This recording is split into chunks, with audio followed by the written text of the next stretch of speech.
Hey, I'm Dougie Douglas. This is from The Prodigal Son. A father sits on his porch reminiscing about a time when him and his son were so distant and how he misses him. And if he could just see him again, he would run and hug him and kiss him. Miles away, his son is thinking the same thing until this man hollers and interrupts his daydream. Back to work, but his back, it hurts. He's been thinking lately about going back to church. 'Cause that would kind of remind him of his roots and of a time when he wasn't grinding, shining others' boots. But that's the best he can do now. He's too proud to stay in a transit home, been on his own since he was a juvenile. So he sleeps on the streets using concrete for sheets, and he eats when he eats, and it's so cold. He looks so old, but he's young. He hung in the bars, all types of scars. Life beat him down like there was no holds barred. It's been 6 years, 20 days since he's been gone, so how did he get here anyways? This isn't the way it was supposed to be. He thinks back to the day before he chose to leave. When he stepped to his dad and he asked for the cash he would have after his dad passed. So that's what he gave him. The father was bothered by the request, but after a while he caved in. He said, all of the wealth that I've earned and saved up must pay for the lessons that my son must learn. And I pray that he learn when this is done. This is my one wish for my youngest son. How long will the prodigal roam? How long before he comes home? How long will he chase harm and keep running away from the father's arms? The saga continues. The father gave in to the son left with his friends who really had no cash of their own, just running on the same track, wasn't too fast to be grown. They figured with these figures in our pockets, we can invest these digits and get even richer than your pop is. Find ourselves a nice good hustle, buy some protection, find us some hood muscle.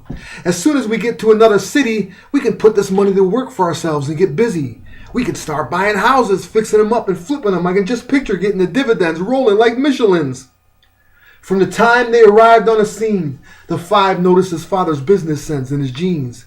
Of the three, he proved to be the smartest by targeting the hottest commodities on the market. They went from knowing and going to all the parties to being the ones with the dough, throwing all the parties. Made money, money, made money, money, money. Wanted to date honey, so we paid money, money. Was killing it, stocking up his chips till the economy switched and the stock market flipped. At first his properties were flying. Today nothing's popping, the stocks are dropping and nobody's buying. Now he's overextended in his credit, having to sell his cars and cribs to try to pay his debt with. He's left with nada, friends are gone, girls are bon voyage, they don't want to bother. Is that what chasing pleasure and wealth does? Leaves you all freezing with no help or shelter? It's helter-skelter in his dome. He spends all his time wondering why he left home. How long will the prodigal roam? How long before he comes home? How long will he chase harm and keep running away from the father's arms? Does this sound familiar? I'm sure it's similar. The symbolism is bound to kill you. Who else do we know that would leave the father's loving arms, wandering, trying to go to a distant place and diss his grace just to waste his mercy, making big mistakes? Then when all is lost and the bridges are burned, they realize there's nowhere else that they can turn.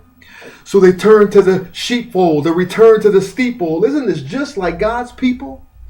In every era of time, God's people have made the error of severing the ties with the Father and his love. Aren't you glad he treats us like the father of the prodigal does? When the son finally came to his senses, he realized it was better inside of his father's fences. He said, I wonder if I return there, will I be able to last under the glare of his holy stare? But wasn't aware these same eyes that hate sin had been watching the road, waiting for him to return again. How long will the prodigal roam? How long before he comes home? How long will he chase harm and keep running away from the father's arms?